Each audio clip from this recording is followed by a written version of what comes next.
Olá, muito bom dia. A aprovação do projeto de lei do abuso de autoridade tem repercutido nos últimos dias aqui no país.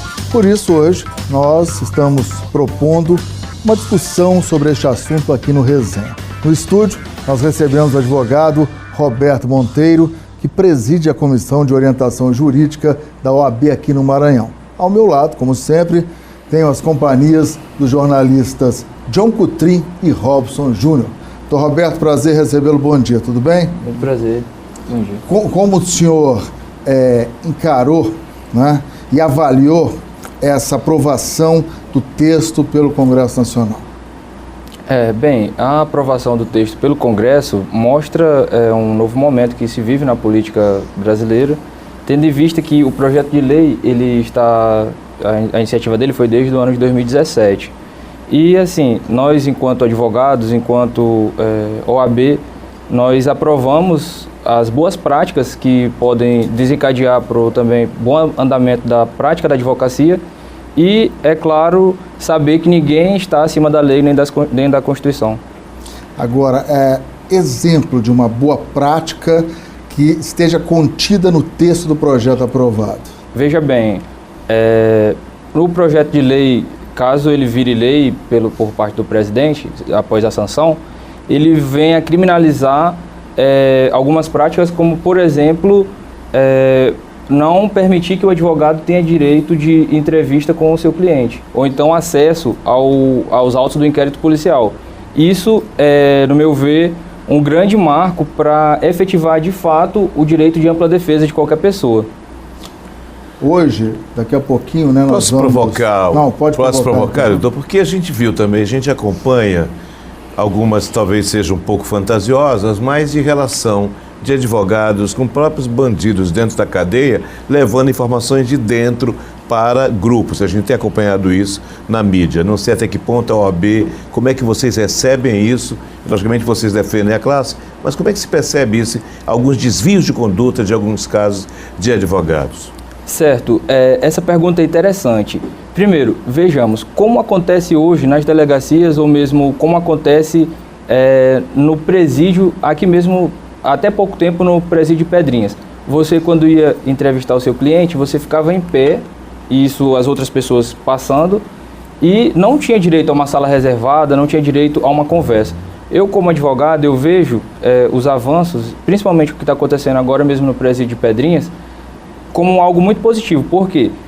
Hoje em Pedrinhas você tem uma sala destinada exclusivamente para entrevistas, o interno ele fica de um lado da sala e você, advogado, fica de outro, você não tem contato com ele. Então eu acho que isso vai justamente viabilizar, evitar que ocorram práticas como essa que você está falando. Tendo em vista que o advogado, ele entra, ele é revistado, passa pelo procedimento de raio-x na sua entrada, não tem contato algum com o interno, e pode entrevistá-lo e garantir a efetivação do seu direito de defesa. Eventuais desvios de conduta antes da participação do John têm sido punidos pela OAB? Olha, a OAB ela tem o Tribunal de Ética e Disciplina e esse tribunal, assim que recebe essas demandas, procura aplicar as sanções devidas ao profissional. Tanto que não só está restrito a esse tribunal. O profissional de advocacia que vier violar praticar essas condutas violando, então, o seu Código de Ética e Disciplina, ele também está submetido a outros regramentos, como o próprio Código Penal ou de Processo. John. O senhor está falando dos avanços, mas eu queria saber, por exemplo, vamos colocar aqui o lado dos procuradores e juízes em relação a esse projeto de lei de abuso de autoridade. Primeiro, eles falam que é um cesseamento, né, da atividade em relação ao que está posto, né? Eles avaliam que é uma intimidação, uma inibição desses magistrados, do Ministério Público, né, do Judiciário em relação a casos de corrupção, a casos aí relacionados à atividade, né, de combate ao crime no país. Pegando só uma carona. Isso. Eles acham que, do jeito que foi negociado esse texto no Congresso, você vai acabar, na visão de alguns promotores e até magistrados, criminalizando ações de rotina, só para ilustrar. Exatamente. O senhor entende que é assim? Olha, no ponto de vista da advocacia, no meu ponto de vista enquanto advogado, hoje o que nós temos na sociedade é praticamente o contrário. Você tem a criminalização do advogado. a criminalização do advogado criminalista, por exemplo. O advogado criminalista, você não está defendendo ali o bandido como a sociedade tenta impor, ou você está defendendo uma pessoa que não, por pior que ela seja, ela não mereça ter defesa. Você está defendendo qualquer pessoa. E é importante que a gente destaque que essa pessoa pode ser inclusive qualquer um de nós que estamos sentados aqui, ou o telespectador que está em casa. Todos nós estamos passíveis de cometer um crime. E para isso é claro que todo mundo precisa ter defesa, né? O que acontece, é claro que as classes que estão se manifestando contra o referido projeto de lei, como principalmente a magistratura e o Ministério Público, é que o projeto, de fato, ele já vem implementar algumas, como eu posso dizer, algumas características que já estão presentes no próprio Código de Processo Penal ou em outras leis esparsas, como, por exemplo, não permitir a autoridade policial, ou seja, quem for, de exibir a imagem de um preso provisório, por exemplo. Veja só, o que acontece hoje? Você prende a pessoa e ela já sai dali da delegacia condenada, porque passa no caso pela opinião pública, na visão do senhor. Por parte da opinião pública. Eu poderia citar aqui inúmeros casos que nós já acompanhamos, em que a pessoa foi presa, foi apontada como chefe de uma organização criminosa, quando na verdade não era. Quando era, por exemplo, um motorista de Uber. Isso aconteceu aqui em São Luís. Ou então, quando foi presa, a gente logo em seguida foi restaurada a liberdade da pessoa, mas ela demorou a conseguir recolocação profissional por conta de ter sido apontada como chefe de uma organização criminosa. Então, Roberto, só um momentinho. Claro. Vamos analisar aqui e ver um vídeo. Né? Ontem, aqui na capital, foi realizado um ato público em protesto justamente pela aprovação desse projeto de lei. Vamos acompanhar, então, a reportagem da Geice Gomes. Membros do Poder Judiciário, Ministério Público e das polícias consideram que, se sancionado, o projeto de lei de abuso de autoridade inviabiliza o trabalho desenvolvido pelas instituições. Inviabiliza por quê? Porque torna o dia a dia dessas instituições, principalmente dessas instituições, o dia a dia dessas instituições em crime. Ou seja, o projeto possibilita a criminalização do exercício das funções essenciais desses poderes. Poder Judiciário, o Ministério Público e das polícias. Por isso que vai na contramão do anseio da população. A população hoje busca o quê? Combate à criminalidade, combate à corrupção. E esse projeto vai contrário aos anseios da população. A proposta apresenta 37 ações que poderão ser consideradas abuso de autoridade. Entre elas, executar mandado de busca e apreensão em imóveis, mobilizando veículos, pessoal ou armamento de forma ostensiva, para expor o investigado ao vexame, impedir encontro reservado entre preso e advogado e decretar condução coercitiva de testemunha ou investigado sem intimação prévia de comparecimento ao juízo. O texto também prevê a criminalização do Caixa 2, da compra de votos e o aumento da pena do crime de corrupção, tornando a prática hedionda em alguns casos. Uma legislação dessa, na hora que é feita para algum tipo de segmento da sociedade, ela acaba tendo uma repercussão para todos os tipos de criminosos. E no que se tange ao uso de algemas, por exemplo, né, é inconcebível, né, um policial, né, ter que deixar de colocar a algema num criminoso, colocando a sua própria vida em risco. Né? Tem certas situações, como o uso das algemas, com termos abertos, vagos, que deixa ao talante de qualquer julgador de forma indeterminada e com uma carga subjetiva muito grande, que pode inviabilizar mesmo o exercício do dia a dia das polícias. O projeto de lei 7.596/2017, que tipifica o crime de abuso de autoridade, foi votado em regime de urgência na última quarta-feira na Câmara dos Deputados. De lá para cá, manifestações como essa têm acontecido em todo o país. Juízes, procuradores, promotores e policiais consideram o texto e a votação inconstitucionais. E os casos de abusos que são pontuais, se existirem, precisam ser investigados cada um e se buscar responsabilização. E não através de um instrumento de lei, se buscar cercear ou impedir a atuação das instituições, seja da polícia, seja do Ministério Público, seja do Poder Judiciário. O receio é que as limitações gerem impunidade. Há um risco de nós termos os agentes públicos intimidados para fazerem as investigações complexas, inclusive que envolve o crime organizado. Bem, texto polêmico, assunto polêmico, John. Dentro dos itens que se pede que seja vetado desse projeto de lei de abuso de autoridade, fala da questão do limite de margem de interpretação do caso do juiz e do magistrado. Mas eu queria entrar no ponto específico da condução coercitiva. Se eu não li errado, primeiro você tem que intimar a pessoa para possa ver a condução coercitiva. Como é que você avalia isso? Não é algo um pouco esquisito? Veja, as conduções coercitivas aqui no Brasil, elas já estão proibidas. Isso por conta de uma decisão do Supremo Tribunal Federal do ministro Gilmar Mendes. O que acontece? Estava se abusando desse instrumento. Você está investigando uma determinada infração, como eu posso dar de exemplo, a própria condução coercitiva, eu acho que é uma das que foram mais marcantes, emblemáticas. Do ex-presidente Lula. Do ex-presidente Lula. O ex-presidente Lula estava sendo investigado, certo? E não recebeu nenhuma intimação para comparecer a qualquer delegacia da Polícia Federal.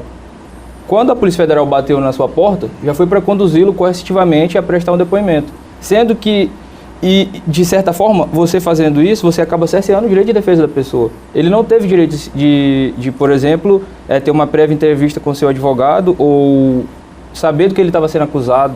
Foi conduzido coercitivamente à sede da Polícia Federal. Então, veja... Só para entender uma dúvida, se eu não me engano, posso estar equivocado, a lei diz que você notifica primeiro, se não for, poderia haver uma possibilidade de condução coercitiva, é isso? O que o projeto de lei ele tenta deixar claro é justamente de proibir essas conduções coercitivas infundadas. Ou seja, você tem que esgotar os meios legais, no caso notificar a pessoa investigada, para que ela possa comparecer. Se não comparecer, se ela não comparecer, pode proceder para a condução coercitiva. Nesse ponto que eu estou colocando. Então pode, né? Pode. Agora, pergunta de leigo. E o tal do efeito surpresa? Efeito surpresa?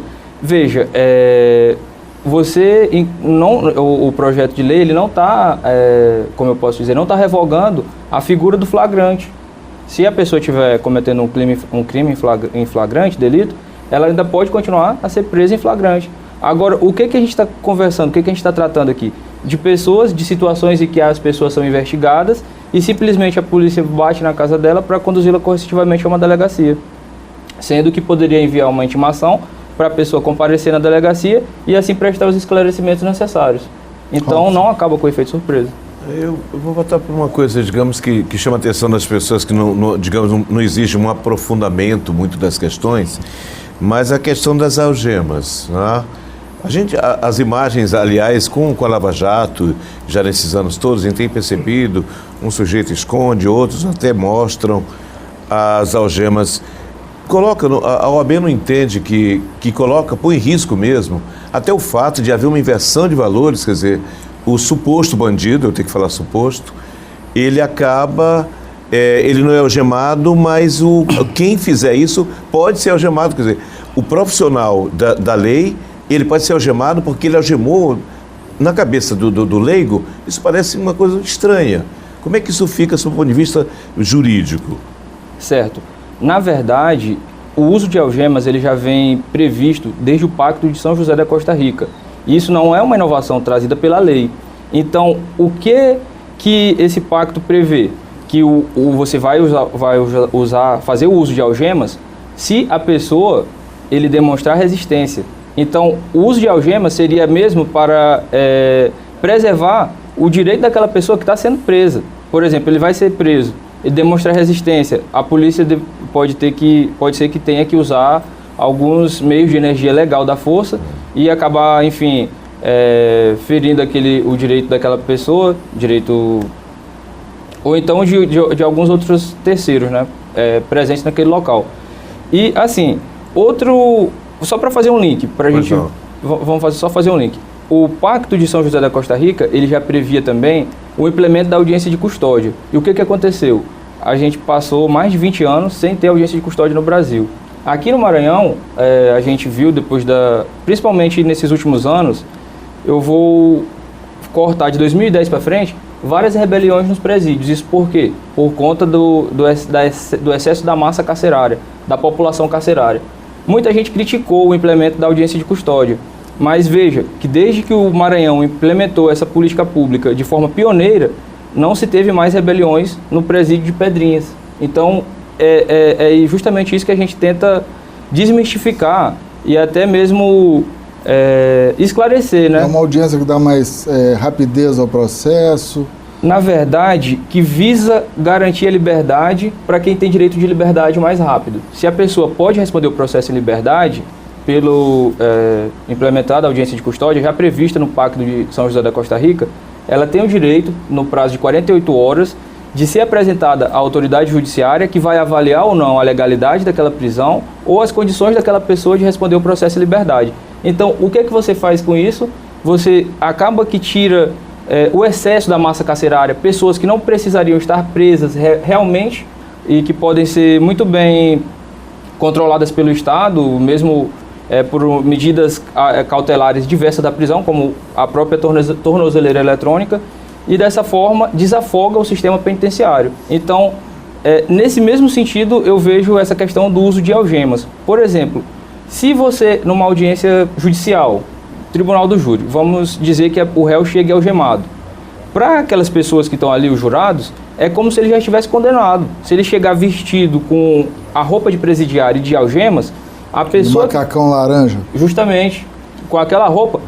Não tem como você não olhar aquela pessoa como uma pessoa já condenada. Quando a Constituição preconiza que todo mundo é inocente, até o trânsito em julgado da sentença penal condenatória. Gente, o tempo está passando muito rápido, eu peço licença aos meus colegas, porque para a população, não sei se vocês concordam, o senhor concorda, quando o tema é lei ou projeto de lei do abuso de autoridade, está sendo colocado para a sociedade como esse projeto acabando com a Lava Jato, né?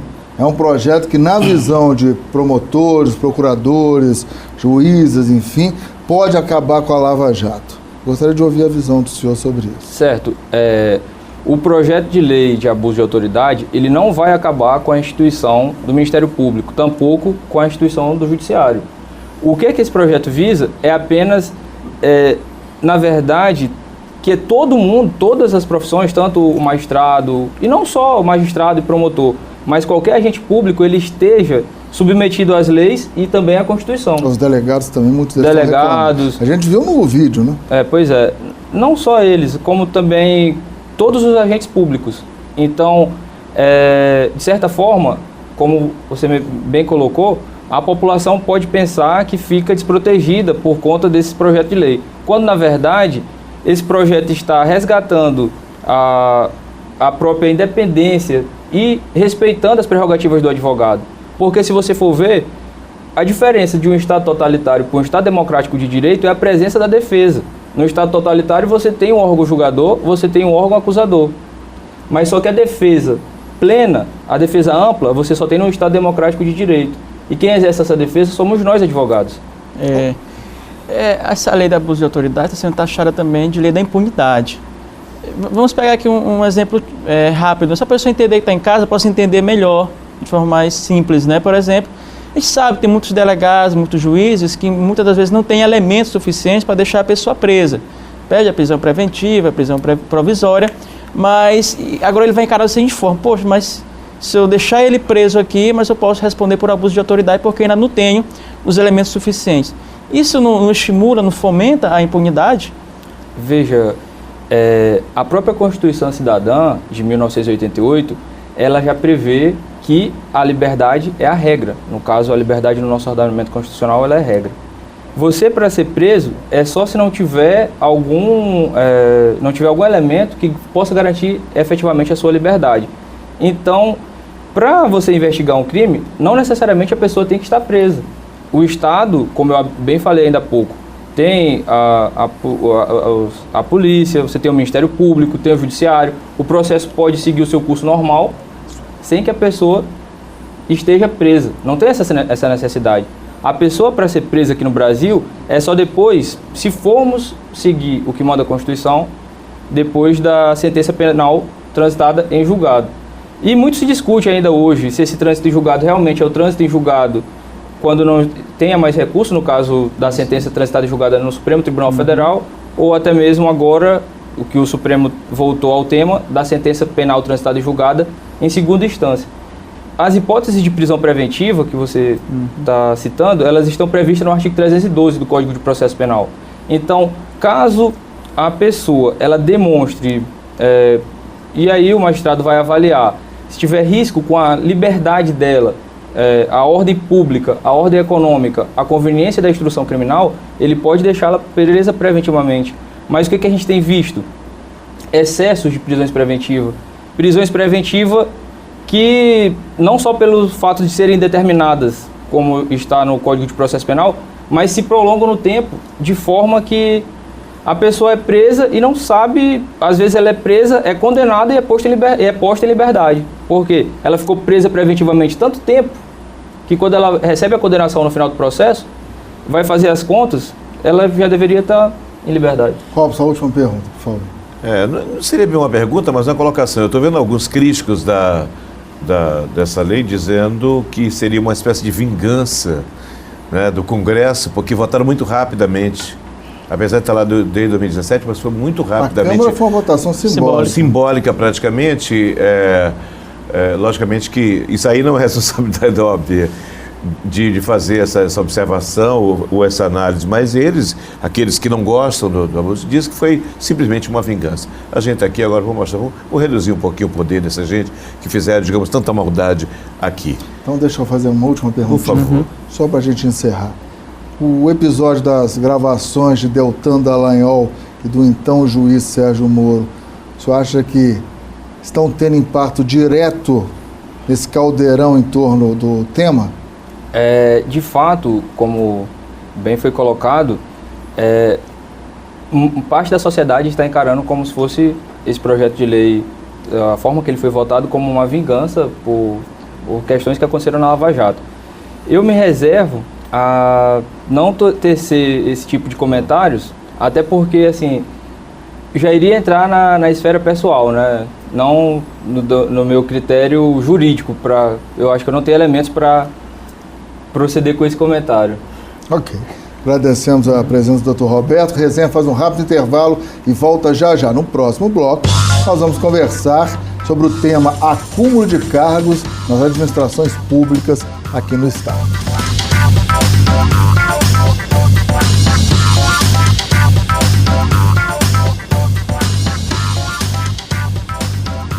De volta com o nosso resenha e agora a gente vai falar sobre o acúmulo de cargos nas administrações públicas aqui no estado do Maranhão. Conosco, né, o assessor jurídico da Federação dos Municípios do Estado, Dr. Ilan Kelson. Dr. Ilan, prazer recebê-lo, bom dia. Satisfação nossa, bom dia, e uma honra muito grande estar nesse programa que tem trazido ao Maranhão, né, e a todos os telespectadores um debate de altíssimo nível com jornalistas da melhor qualidade, e é uma honra para nós estarmos aqui nesta manhã. O privilégio é nosso em recebê-lo.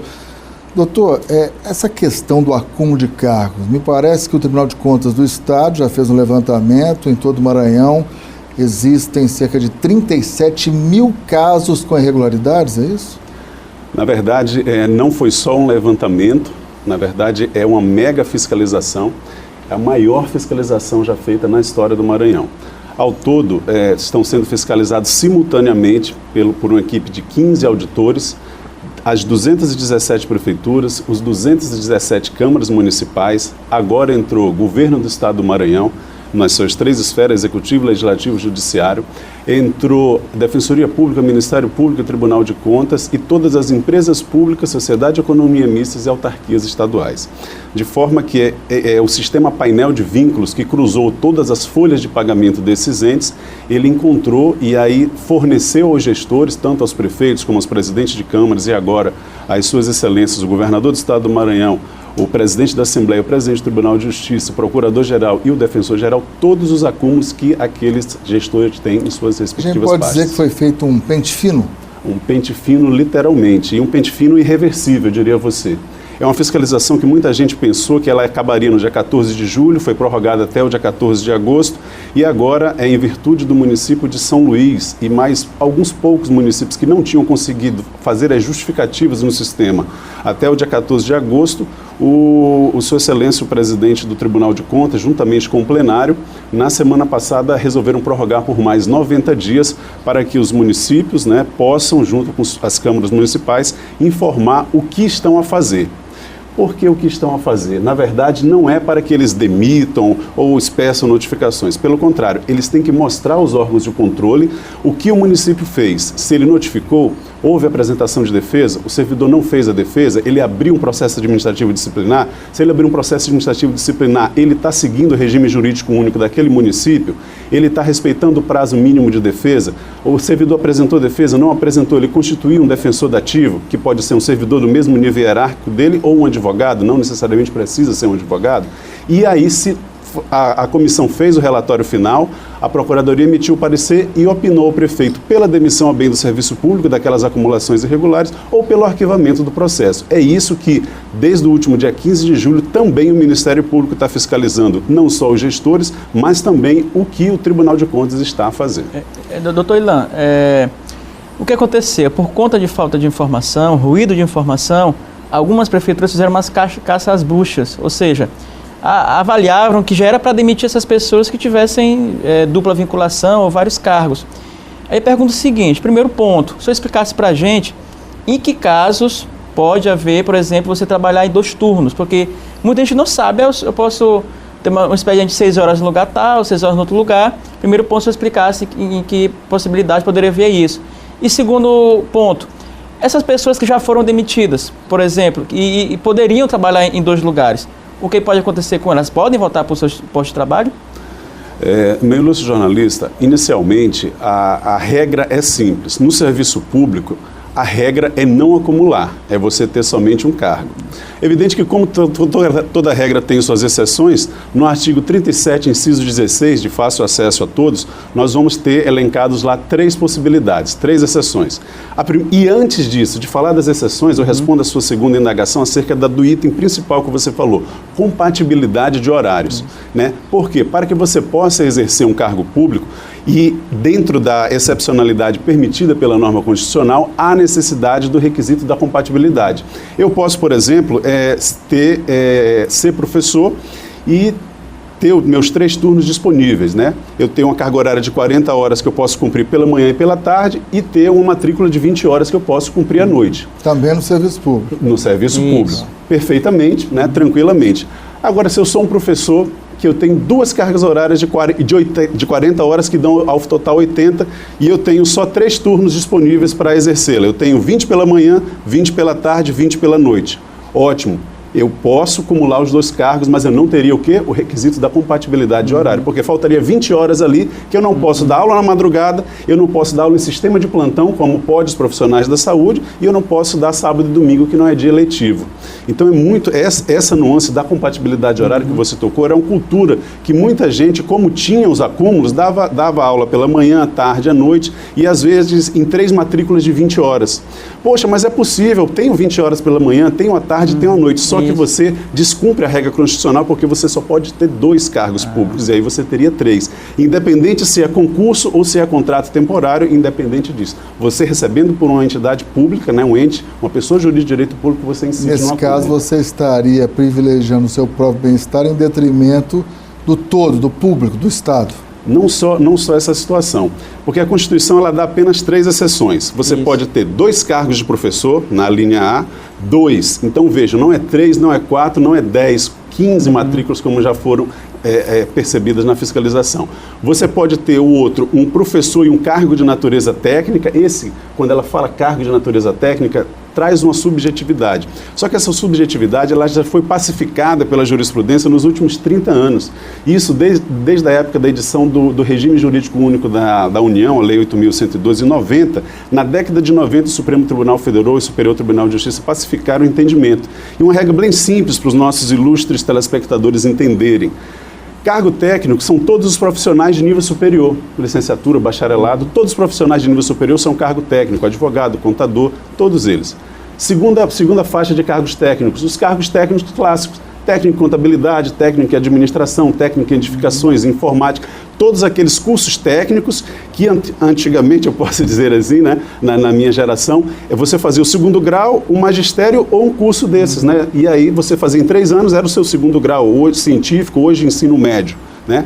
E hoje tem os IEMAs e IFMAs que oferecem os tecnólogos superior, né? Cursos ali de 2, 3, no máximo 4 anos, que também são considerados cursos técnicos. Nem todo curso com o nome de técnico, ele é considerado técnico. Um exemplo simples, técnico judiciário do Tribunal de Justiça e técnico do Ministério Público. São cargos técnicos, chamados técnico ministerial e técnico judiciário. Entretanto, a forma de ingresso deles não é exigida nenhuma capacidade técnica, é apenas o segundo grau, o nível médio. E aí é outra regra simples. O concurso que você fez, a exigência era apenas o ensino fundamental ou o ensino médio? Se foi, ele não vai ser considerado cargo técnico, você não vai poder acumular com o cargo de professor, por exemplo. E o terceiro, que é também a única reforma que teve na Constituição Federal de 88 até hoje, que foi, anteriormente eram 2 cargos de médico. E aí havia um preconceito muito grande com os demais profissionais da saúde. O Congresso, sensível a isso, fez uma emenda constitucional e hoje a regra é profissionais de profissões regulamentadas da saúde. Então, hoje você pode acumular a questão de médicos, de dentistas, de bioquímicos, fisioterapeutas, assistentes sociais que trabalham na área da saúde, que ele é híbrido, né? Ele é da área de humanas, mas quando ele está nos hospitais, ele é da área da saúde. Os psicólogos e todos esses profissionais estão garantidos a terem 2 cargos públicos, desde que haja compatibilidade de horário. Bem, eu tenho acompanhado, tenho amigos, inclusive, da área médica, muita gente. Eu queria que você mostrasse, você está acompanhando, casos considerados estranhos. Você falou assim de 10... 15, né? 15. Quais foram os casos que você considera mais emblemáticos, digamos, no meio desse universo que é imenso agora? A Federação dos Municípios do Maranhão, logo que iniciou essa fiscalização, né, ela tem sentado com o TCE para que possa passar aos municípios, aos gestores municipais, porque, entenda, é uma situação que é desagradável para todos, né? Nenhum prefeito quer demitir, imagina, numa crise que o país vive, né, etc., 14 milhões de desempregados, você ser compelido a fazer isso. Que vem. Né? Fazer compelido a fazer isso. E outra, é uma situação que ou o prefeito faz ou ele faz. Não existe a opção não fazer. Por quê? Ou ele faz dentro do que disciplina a legislação de regência e ele obedecendo à fiscalização, ou se ele não fizer, o Ministério Público de um lado e o Tribunal de Contas vão obrigar a fazer, e aí ele coloca em risco o seu mandato, porque ele comete um crime de desobediência e nenhum prefeito vai deixar ser cassado por isso, nem o governador, nem o presidente de Assembleia e o presidente do Tribunal de Justiça. Então, essa situação chegar a situações extremas. Por exemplo, como nós estávamos falando, compatibilidade de horário. É perfeitamente possível ser um professor de 40 horas com de 20, ou 2 matrículas de 20, que é o clássico, né? Agora, imagina se uma matrícula de 20 é em Alto Parnaíba, lá na ponta do estado, e a outra seria, sabe onde? Bem pertinho, em Barreirinhas, a mais de 1.000 quilômetros de distância. Ele teria que ter um jato para todo dia dar essas aulas, né, durante a semana. Então, veja que são situações, por exemplo, foram descobertos médicos em 16 municípios diferentes. Significava dizer o quê? Ele terceirizava o CRM. Ele conseguia dar ali em 2, 3 cidades no máximo, nas outras o colega só fazia o carimbo do seu. Foi descoberto também pelo Ministério Público e Tribunal de Contas a questão da prática da terceirização na área da educação. Profissional da educação com 6, 7, 10 matrículas, professores foram encontrados. Significa dizer, como ele disse, só tem 3 turnos disponíveis. Ele só tem pela manhã, tarde e à noite. 60 horas aí no máximo. A partir da terceira ou quarta que ele tinha, ele não conseguia mais. O que ele fazia? Você é o meu amigo, você ia lá, dava aula por mim, assinava como se eu fosse, e ali eu que estou lá como seu amigo, nunca entrei numa faculdade, mal tenho o 2º grau, mas cobria entre aspas, terceirizado você. Como que aqueles alunos, você vai exigir uma qualidade daqueles alunos se não foi aquele profissional oriundo de um concurso naquela formação específica? Daí os baixos índices que infelizmente o Maranhão encontrou em virtude dessa situação, como uma dos itens da fiscalização. Pelo que eu estou percebendo, é uma medida, essa fiscalização, que vai ao encontro de uma moralidade, menos gastança. Mas esse pessoal, mesmo com todas as distorções, esses cargos, essas funções, não vão fazer falta para o município, o estado? Vão. E assim, o que vai acontecer? Há o lado ruim da situação, porque são profissionais, às vezes, que estão há 10, 15, nós estamos falando aqui, muita gente imagina que essa fiscalização ela venha necessariamente para prejudicar, mas a questão não é só essa, né? É evidente que trata-se de vidas de pais, de família, né? De situações, imagina, pessoas que estão há 15, 20 anos se consolidaram, formaram filhos, já estão às vezes na fase de aposentadoria, mas estavam irregular, né? Infelizmente estavam. Poxa, mas uma tese de defesa, né, que muitos colegas usam. Não, mas a administração tem 5 anos para fazer a revisão dos atos passíveis de anulação. Só que nós não estamos tratando aqui, né, de atos passíveis de anulação. É um ato nulo. O ato nulo ele não gera direitos e não gera, né, para você ter, por exemplo, indenização. Ao contrário, se ele for descoberto, ele gera consequências. Por exemplo, nós já tivemos vereadores aqui que já devolveram os últimos 5 anos, secretários na região Tocantina que devolveram os últimos 5 anos que receberam irregularmente, porque, como os senhores sabem, secretários municipais, secretários estaduais e ministros, eles têm dedicação exclusiva. E era uma prática muito comum no Maranhão, o professor, seu secretário de educação, dava aula de manhã ou à tarde e era o secretário. O médico era o secretário de saúde, recebia como médico e recebia como profissional da saúde. O jornalista era o jornalista da prefeitura, mas era o secretário de comunicação. O advogado era o advogado da Câmara, o advogado do município. Então, muito comum, uma cultura que se tinha.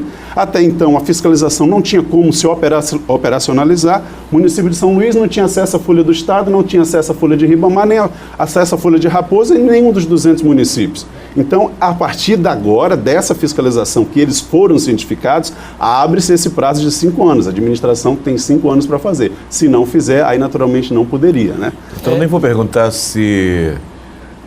por que isso se fez agora, por que se levou tanto tempo para isso? E outra coisa, esse pode-se dizer que é um processo irreversível, porque o brasileiro parece que ele fica sempre esperando, não, na última hora eu acho que a gente vai parar, isso vai parar, e a gente vai voltar, vai arrumar as coisas. Foi muito, irreversível isso? Muito oportuna a sua colocação, porque criou-se infelizmente, alguns sindicatos, né, passaram para os seus sindicalizados uma ideia de que não, deixa a prefeitura abrir o PAD, você vai até o final, sendo que uma situação interessante. Se você se deixar ser processado por um processo administrativo disciplinar, e dá um exemplo simples. Esse é um PAD. Um PAD, processo administrativo disciplinar. Isso. Eu tenho, por exemplo, 4 matrículas, certo? Em tese, eu poderia me regularizar em 2, né? Aí eu tenho 3 no município e 1 no estado. Sou professor no município, em 2 municípios, no município vizinho tem 1 no estado. Aí ele falou, não, deixa, não responde essa notificação não, vamos dar um jeitinho, aí o prefeito mais na frente ajeita, o governador, etc. Só que não é assim mais, né? O que acontece, ele vai submeter o PAD naquele município e ao final ele vai perder não só uma, ele vai perder as 3, ele vai ser demitido a bem do serviço público.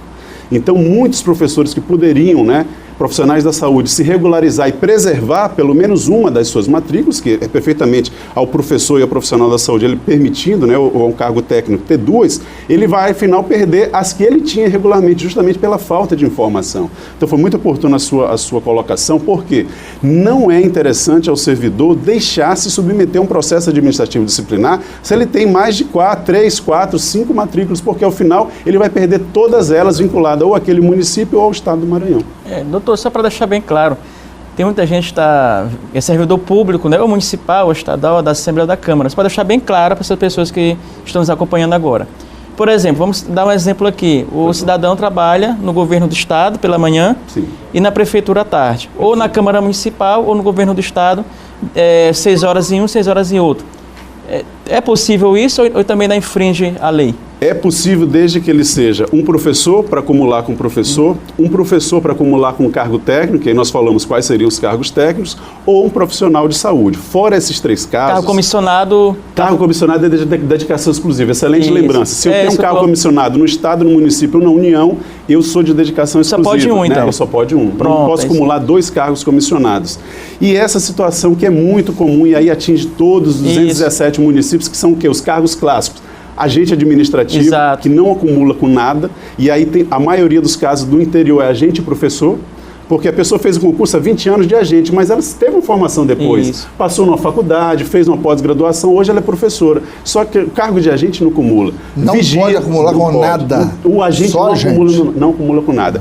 Agente, OSD, serviço prestado, né? OSD é aquele que seria os serviços gerais, né? Alguns municípios têm serviços gerais, outros chamam OSD, né? O vigia, o motorista. Às vezes a pessoa pensa que porque fez aquele curso do Detran para tirar a carteira que seria técnico, mas o Supremo já decidiu, o motorista de SAMU não é considerado cargo técnico.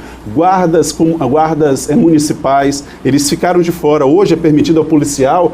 Todas essas 3 exceções são permitidas aos policiais e corpo de bombeiro, desde o último dia 3 de julho, uma emenda constitucional. Só que, infelizmente, deixou de fora os guardas municipais, que foi uma grande injustiça, porque eles fazem parte, lato sensu, do sistema de segurança pública, né? Dão auxílio nos municípios, eles ficaram de fora. Eles não são considerados cargos técnicos, eles não podem acumular com nada. No momento em que os municípios, em nível nacional, acredito que mais de 99% deles estejam numa situação até de calamidade em termos de orçamento, sem dinheiro mesmo, para fazer concurso público, ao final desse processo, dessa depuração, vão sobrar, teoricamente, vagas, né? Principalmente em áreas como saúde e educação.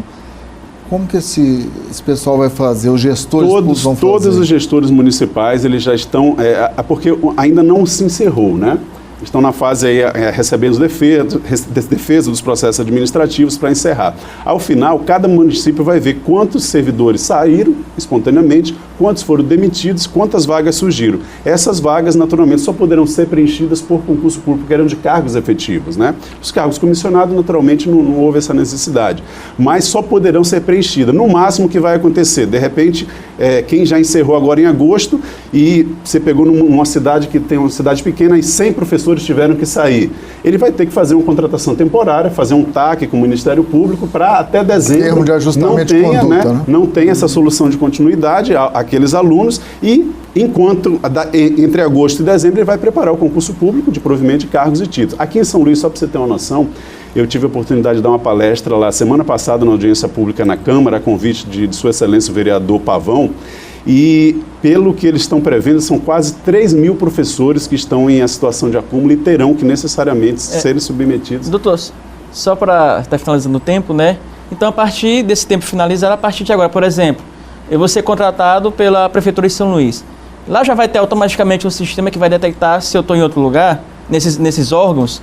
Isso. Já vão implantar isso? Todo o serviço público municipal e estadual, ele tá aberto ao gestor, ele coloca o teu CPF e ele vai saber. Já existe isso? Isso, já existe. Já existe, né? Esse sistema foi para isso, né? Também. Porque o sistema, ele tem uma fé pública, porque não são dados criados pelo Tribunal de Contas, são as folhas de pagamentos enviadas pelos municípios, pelas câmaras e pelos órgãos do governo do Estado do Maranhão.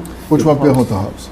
Não, é só isso, quer dizer, não tem como fugir, quer dizer, com o sistema agora estabelecido, uma coisa é contar em folhas espalhadas no local, mas agora quando entrar, quer dizer, é traumatizante agora, até porque, como o doutor falava, essas pessoas estavam... Eu vi pessoas que, inclusive, tiveram seus filhos, eu conheço várias pessoas. Com certeza. Gerações, fizeram faculdade, né? Gerações, e agora elas estão com uma certa dificuldade, com dificuldades, porque vão reduzir assim de 10 para 2. E é um orçamento familiar. É um orçamento que é... Com certeza. Com certeza. Então, mas como eu lhe falei, infelizmente, é um mal necessário, né? Porque se o gestor, o prefeito, o presidente da Câmara, o governador, o presidente da Assembleia, o Tribunal de Justiça não fizerem, eles serão compelidos pelo Ministério Público a fazer e aí colocam o seu cargo em risco, né? Então ninguém vai querer isso, né? Todos vão naturalmente cumprir o que determina as normas. É uma pauta importante, certamente haverá novo espaço para debatermos, aprofundarmos o tema. Rápido intervalo, na volta o nosso terceiro e último bloco. Tradicionalmente, fazemos as nossas apostas para a semana que vem, claro, um balanço desses últimos dias. É rápido, a gente volta já já.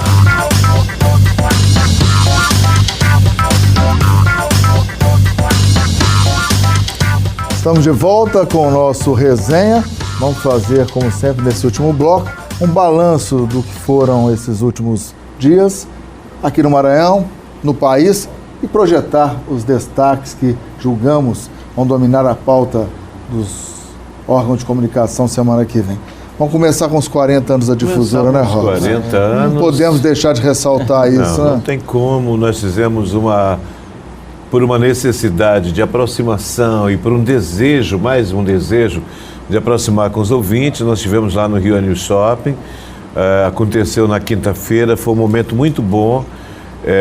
Gostaríamos, logicamente que havia ali uma quantidade de pessoas que representam milhões de maranhenses que ao longo desses 40 anos eles têm nos dado prazer, aproveitar aqui esse canal aqui da Difusora, onde é o segundo veículo de comunicação daqui do sistema, começa com a AM, depois a TV Difusora, e hoje a gente pode falar por aqui para agradecer aos ouvintes a forma generosa. Eu vi ali depoimentos, o Damásio, o Estevão Damásio, que está chegando agora aqui com a gente, há pouco tempo em São Luís, ele tem percebido, eu acho que já deu para perceber, a força e a ligação, eu digo até, é uma ligação, quase um casamento, é uma relação muito íntima. Eu fiquei muito sensibilizado, viu, John? Você que não teve a oportunidade de ir até o Rio Anil Shopping, mas com a cumplicidade entre o público ouvinte e os âncoras, os locutores da rádio, né? Pessoa que ouve o Robson diariamente, muitas delas estiveram lá, né? Há uma relação também com todos os demais locutores, um carinho. O rádio, o meio rádio é isso, né? Muito carinho. Muito carinho. Tem um caso de uma senhora, eu não me recordo agora o nome dela, ela perdeu um filho, já ia para a colação de grau, e ela disse que um dia ligou a rádio e estava lá no Mania, e aquilo ali para ela foi o oxigênio que ela precisava para continuar. Eu tenho um caso que eu vou citar, talvez ela esteja me vendo agora, é a Ângela e a Hannah. A Ângela é uma mãe que foi abandonada pelo marido quando descobriu que a filha era especial. É uma criança que vive numa home care, e ela me contou uma coisa que me deixa comovido até hoje. Um dia ela mandou para mim um recado que eu ouvi um dia no programa que eu não estava afim de falar. Falei, hoje eu não estou muito afim de falar, eu queria que vocês falassem no Mania. E ela mandou um recado, olha aqui, eu e a Hannah estamos aqui. E quando você começa a falar, a Hannah fica mais tranquila, porque ela tem uns surtos e tal. Aí ela mandou a foto. Quando ela mandou a foto da Hannah, eu fui lá pessoalmente visitá-la. Fui conhecer a Hannah, as duas fui conhecer. Ela vive com uma home care, são enfermeiras 24 horas e de manhã eles ouvem a rádio. Então a rádio é assim uma coisa que dá uma energia. Ela diz que ela fica, a Hannah se acalma. E eu fiquei, isso só para citar. São histórias dessas que são impagáveis e que merecem todo um trabalho desses 40 anos. Eu fiquei comovido, até hoje me comovo com essas cenas. Aniversário de 40 anos, claro, um dos destaques da semana. Que outros destaques aqui em nível local? Estevão, nós temos a mudança feita ontem pelo governador Flávio Dino da direção do Viva e do PROCON. Mudança essa, você lembra, o Robson lembra, anunciada aqui no Resenha em primeira mão, quando o governador esteve aqui, e ele disse que mudaria, né, a direção do Viva e do PROCON, até então comandada pela Karen Barros. O que aconteceu, Estevão? O indicado dele, que era o advogado Carlos Sérgio, foi advogado dele na campanha, ele firmou o compromisso dizendo que assumiria o cargo, mas depois ele voltou atrás. Nós tivemos umas questões para resolver no escritório dele, e ele acabou não conseguindo. Então o governador ficou sem nomes naquele momento para indicar. E agora, ontem ele anunciou de forma oficial que na próxima semana a nova presidente do PROCON, do Viva, será a Daltina Queiroga, que era a adjunta da Casa Civil. A Karen Barros, que é a titular até então, até a próxima semana, irá para a Secretaria Adjunta de Educação, ali fazer, né, companhia ao Felipe Camarão, que é o titular dessa pasta. Surpreendentemente, Estevão e Robson, nessa semana também, nas últimas 2 semanas, houve uma série de embaraços envolvendo o deputado Duarte Júnior na Assembleia Legislativa. Uma ligação do Duarte com a Karen, claro, uma ligação, e ali alguns deputados como Neto Evangelista, né, foram à tribuna da Assembleia Legislativa reclamar da postura do Duarte Júnior. E, claro, alguns deputados divulgaram uma nota apoiando a conduta do Neto Evangelista na CCJ, porque o Duarte dizia abertamente que o Neto estava boicotando os projetos dele na CCJ. E durante desse embate, claro, o Viva e o PROCON sempre foi um espaço que o Duarte já foi presidente e manteve toda a estrutura com a Karen. E, claro, isso, de certa forma, acabou, sem dúvida, na questão política, porque a Karen até então realiza um excelente trabalho no PROCON e no VIVA, mas por questões políticas, com certeza, devem ter ligado, né? Mas é uma figura política importante para o governador. Claro, o Duarte... Foi para uma pasta também estratégica como a educação. Claro, é uma das principais bandeiras do governador Flávio Dino, né? Isso, a Karen continua no governo, né? Em reconhecimento, o excelente trabalho e excelente técnica que ela é. Ela deu resultados muito bons no PROCON, viu, Robson Estevão? Excelentes resultados no PROCON e com certeza o governador quer manter ela na equipe. Robson, a Ceilândia teve novidade também. Isso. A Ceilândia, o John inclusive já mostrava, acho que falava isso aqui ontem, mudança, o prefeito sai um, já entra o outro, o John tem até mais detalhes a respeito. Isso, o que aconteceu... troca de cadeiras aí, muito rápido. O que aconteceu em Ceilândia, Robson? Lá o prefeito Juscelino Oliveira, que é do PCdoB, ele enfrentava problemas de saúde. Até porque a gestão dele, enquanto prefeito de Ceilândia, foi muito tumultuada. Ele enfrentou várias acusações relacionadas à improbidade administrativa, o Ministério Público denunciou, fizeram várias denúncias contra ele. E, claro, ele fazia uma gestão com uma série de dificuldades. Atrelado a isso, tinha também o fator saúde. Ele fez realizou uns exames, e mostrou que ele poderia ter algo em torno de 74% de chance de ter um infarto ou um AVC. Então, os familiares, os assessores... É uma autopreservação. Exatamente, a família foi um apelo e ele preferiu sair, assumiu já, portanto, o vice-prefeito, o Aloysio Souza, que é do Solidariedade. Vamos para a pauta nacional. Eu acho que não podemos fugir do tema ambiental, Amazônia em destaque. Não, eu quero citar então o que aconteceu na madrugada já de sexta-feira, canais do mundo inteiro já mostravam, e aqui no Brasil, o G1 resolveu fazer uma pente fino fake ou fato. E no fake ou fato, identificaram uma fotografia que foi viralizada pelo Macron, pela Merkel também. Pela Merkel também, a mesma foto. Os líderes europeus. Exato. O Cristiano Ronaldo também foi lá fazer a casquinha dele, Gisele Bündchen também. A foto é fake. A foto é fake, é de 2003. Não é de agora. Não, esqueceram. E teve alguém que colocou uma foto, inclusive, dizendo que era aqui queimada na Amazônia, na verdade era lá no Rio Grande do Sul. Bem, independentemente disso, a gente tem acompanhado que há consequências graves nessas questões do presidente, a forma como ele está colocando. Durante a semana, ele falou, e isso foi motivo de, não só nos nossos programas, mas no Brasil e no mundo, ele dizer que as ONGs estão botando fogo. Até alguns índios, esses últimos dias também da semana, saíram dizendo que os incêndios teriam sido criminosos para gerar um tipo de comoção. Só que isso está gerando respostas bastante negativas. Eu acho que em vários lugares do mundo, acho que até a Finlândia, é isso? A Finlândia anunciou a intenção provável de não mais importar carne brasileira. Ou seja, poderá haver, caso essa situação não se resolva, John, impactos negativos para o comércio, até para a parceria União Europeia-Mercosul. É isso, o governo trabalha tanto, né, no sentido de retomar a credibilidade do país lá fora, mas infelizmente o presidente, com essas declarações, né, ele acabou manchando a imagem do Brasil mais uma vez entre as autoridades, né, entre os líderes no exterior.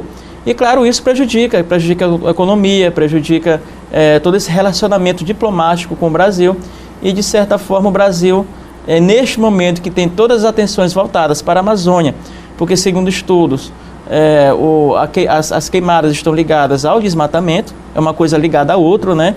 É necessário, portanto, que o presidente, além de falar, Estevão e Robson, ele tome uma atitude.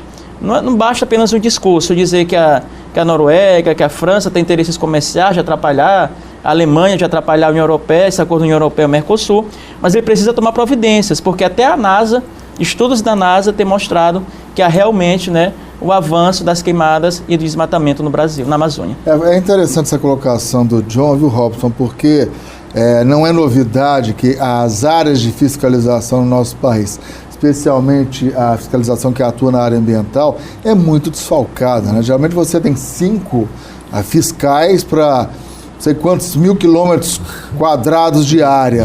Muito. A gente tem que tomar uma atitude, né? Independente das pressões europeias ou do mundo. Não, independente. Vamos colocar uma coisa bem claramente.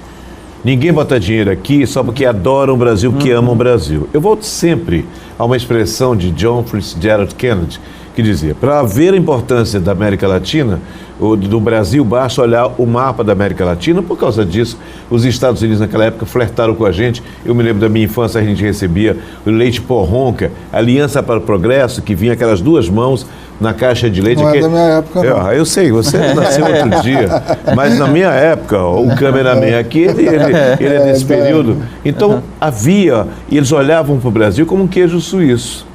E isso, quem hoje já morou ou estudou nos Estados Unidos, tem filho que estuda por lá, sabe que os meninos dos Estados Unidos, o ensino fundamental, quando eles estudam Amazonas, não aparece mais como mapa do Brasil, não.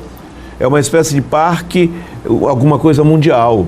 E isso já está entranhado na cabeça do estudante americano, o ensino fundamental, desde cedo. Então, eles não veem. Dizem até que existem na Amazônia verdadeiros prédios. A China, por exemplo, tem áreas lá. Eu vi um depoimento de gente ali na Amazônia que diz o seguinte: brasileiro, quando tenta entrar, não consegue. Mas se você falar com a língua enrolada, você tem um acesso mais fácil. Eu estou falando da Amazônia. Quer dizer, estão cerceando o nosso ir e vir em nosso estado. Vamos acompanhar então, companheiros, os próximos capítulos desses embates. O Resenha vai ficando por aqui. Tenham todos um excelente fim de semana. Até sábado que vem. Tchau, tchau.